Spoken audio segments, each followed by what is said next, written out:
Seems as though my original post was pretty popular, despite me just talking about how bored I am with my job.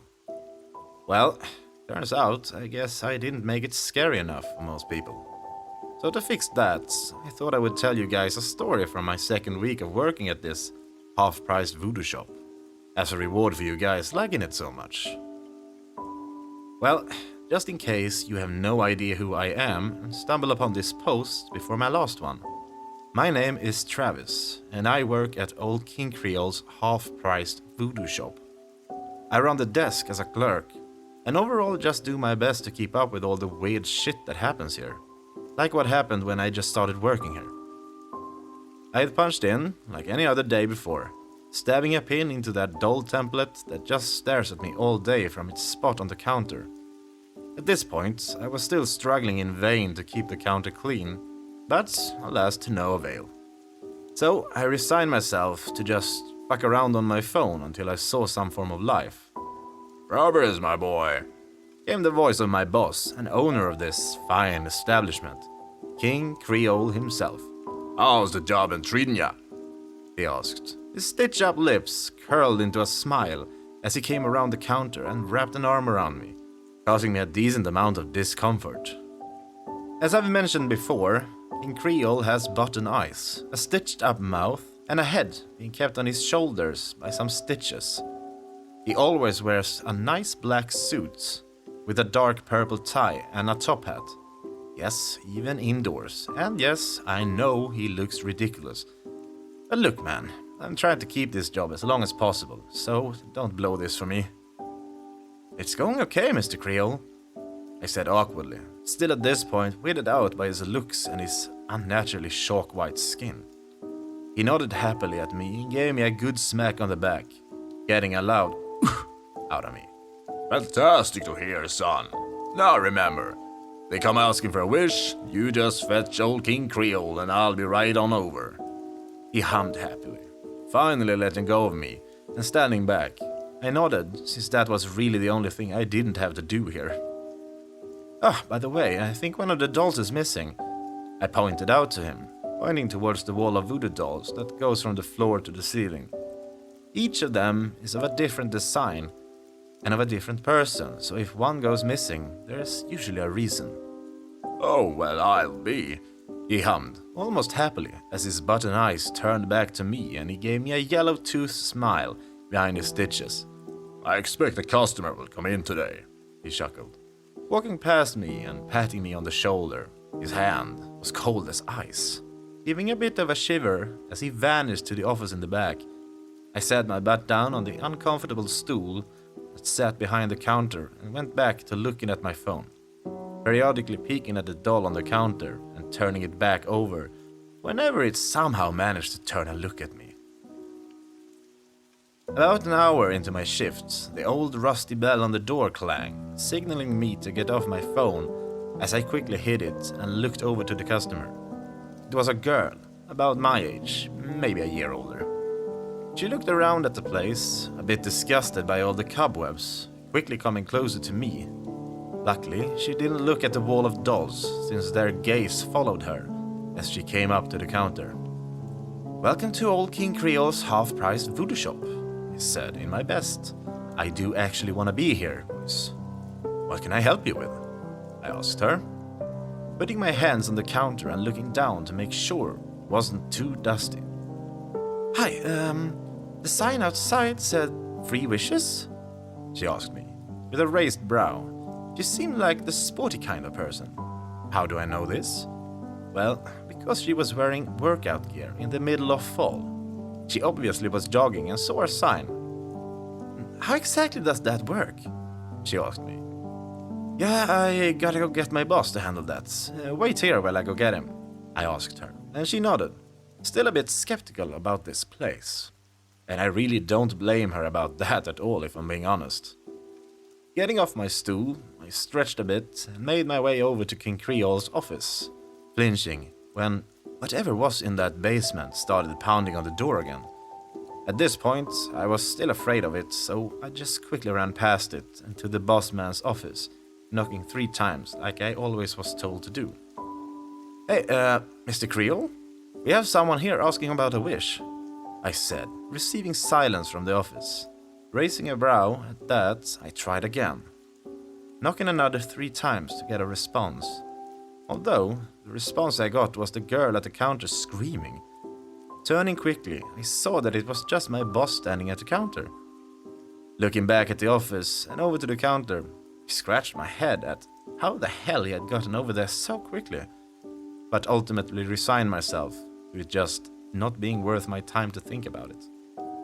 "I do apologize for startling you, darling," King Creole hummed, taking his hat off and putting it to his chest.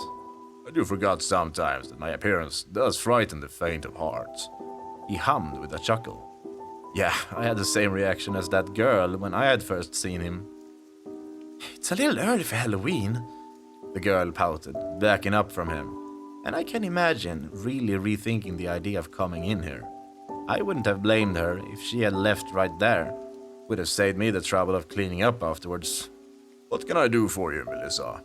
My boss asked, putting his hat back on that messy mat of black hair he owned, and putting his hand out in front of him, obviously throwing the girl off by knowing her name. She looked at me as to see if I was having the same reaction. I just shrugged at her. He did the same thing to me, so I didn't know what she wanted. "Well," she began, looking back at him and pursing her lips in thoughts. "What does asking for a wish entail?" she asked him, crossing her arms at him. Not a bad question to ask in my own honest opinion. Well, you ask little old me for a wish and I grant it for you, no strings attached," he hummed, holding his hands up, showing that some strings dangled down from his gloved fingers. "I do ask that you think your wish through very thoroughly. Wishes have a very bad tendency of backfiring," he said with a sad tone. I looked at my boss with a raised brow. That was the first time I'd seen him show any kind of emotion that wasn't, well, creepy happy is the best way to describe him. Seemingly sensing I was staring at him, his attention turned to me. "Travis, can you please get something out of my office?" he asked with a hum. I looked up at him, confused, since I was never really allowed in there. But hey, he pays me, so I might as well do it, right?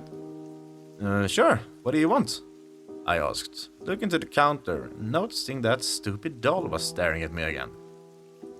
"Get that brown satchel bag that's under the desk. I'll hand it to Melissa," he hummed, turning his attention back to her, his hands coming down to the dusty counter and drumming his hands on them. "Sure thing, sir," I shrugged, giving one last look to the girl before turning and going to his office. Not before that thing in the basement started banging again and startled me, quickly rushing past it and into his office. King Creole's office was surprisingly spotless. I say that because the entire shop is covered in dust and cobwebs, so seeing such a nice office was definitely jarring. I know you guys are expecting severed heads and dead bodies everywhere, but really he just has a desk and some photos on the wall.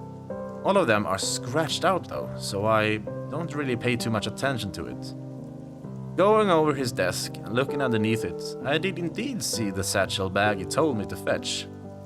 Taking it and heading out of his office, I came back to Melissa shaking his gloved hand, and both of their attention turned to me. "Travis, good boy, you found it," he hummed as he motioned for me to come close to him. I did and handed him the satchel. With a cheerful grin on his stitched-up mouth, quickly slammed it down on the counter, kicking up dust and sending both me and Melissa into a coughing fit. He opened it up and searched inside for a bit, his smile growing wider and seemingly about to bust his stitches when he pulled out exactly what he was looking for. Pulling out a small can of what looked like skincare cream. "Now then, your exact wish was that you never wanted acne problems again, correct?" he asked the girl, tilting his head and waiting for an answer. From my angle at his side, I could notice that his head really strained the stitches on his neck. That would have been funny to see his head go rolling around the shop. Melissa looked uncomfortable, obviously self-conscious about being there. But she nodded to the voodoo salesman, who in turn handed her the cream.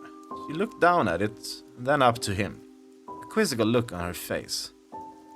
Well, go on, darling. Try it out, Creole said, a smile still on his face. Melissa looked down at it and uncapped it. I tried to peek from my spot next to Creole's from behind the counter into the jar. It was just a normal white cream, like any other kind of skincare product. Melissa sighed as she dipped her finger into the cream and got a conservative amount, tapping it on her cheeks and face as she spread it out in circles on the surface. And when she was finished, she pulled out her phone from her pocket and looked at herself. Eyes raised as she waited for something to happen. And, well, something did happen. She started screaming really loud, and her skin started sizzling and dripping off her face. Now, I'm not squeamish much, but being caught off guard like that, I backed up away from the counter. "What the fuck is this?" Melissa screamed as the skin on her face started dripping off her faster, like a melting candle. Meanwhile, I was behind the counter, struggling to keep my food down. Luckily for me, I had skipped the breakfast, so I just gagged a lot. You ask for no more acne, dear, Creole hummed over her loud screams and the sizzling of her skin. Now you won't have to worry about that ever again. He hummed with a soft chuckle as he watched her squirm and scream some more. At this point, Melissa's face was mostly on the floor in a bloody mess. She clawed at what was left of her skin as it melted her down to her skull and sinews. Her hands weren't spared either, as they too started melting their skin off. It took less than 2 minutes for the girl called Melissa to have become nothing but a steaming pile of bones, blood, and other gross shit on the shop floor. Travis, be a good boy and clean this mess up, please, Creole said as he turned his attention to me. I was still hacking and looking up to him like he was insane. I'd just watched some girl die in front of me, and now he wanted me to get rid of her? Just a little bit crazy, don't you think? I started to stammer, holding my stomach and shivering some at what I'd just seen. But my gaze turned when he gripped me by the shoulder and stared into my eyes with his button eyes. Be a good boy and clean this up. Put a pile of bones in a trash bag and toss it into the basement. He hummed to me, raising his finger quickly when I tried to remind him that I wasn't allowed in the basement. I'll be down there, so don't you worry about it, he hummed, patting me hard on the back and walking over to the door, unlocking it with a key he produced from his suit pocket and inserting it into the basement door. Opening it quickly, he closed it behind him. I could hear his muffled yelling and whatever was downstairs scurrying away from the door as his footsteps disappeared into that unknown darkness. Looking over at the pile of human bones and blood, I sighed hard and looked behind the counter. Putting on rubber gloves and getting out a mop, I went to work. Collecting all the bones by hand, I put it in a trash bag and did my best to hold my breath. I didn't know if he wanted the organs there as well, so I just scooped them up quickly and shoved them into the bag, gagging hard when I finally let them go into the bag. Setting that aside, I did my best to mop up the leftover blood. I did a decent job, for it being my first time and all. Finally, I grabbed the bag and went over to the basement door, looking at it and swallowing a lump in my throat before I opened the door and looked down into the pitch-black hole. Looking at the bag, I tied it up as good as I could and shucked it down there, closing the door again and sighing hard as I kept a hand on it and looked down at the floor. A little shining piece of broken porcelain caught my attention. Reaching down, I grabbed it and looked at it. It was just a white piece, maybe from a vase or something, so I shoved it in my pocket and went back to my stool, pulling out my phone and shivering as I scrolled through it. King Creole returned after 30 minutes, slamming the door shut and locking it, mumbling something to himself as he took his hat off and dusted it. Looking over to me, his smile returned and he walked over to me, peering over the counter to see my work. Excellent work, Travis, he hummed, wrapping an arm around me and looking at me, like a proud father when his son caught his first fish. Why don't you take the rest of the day off?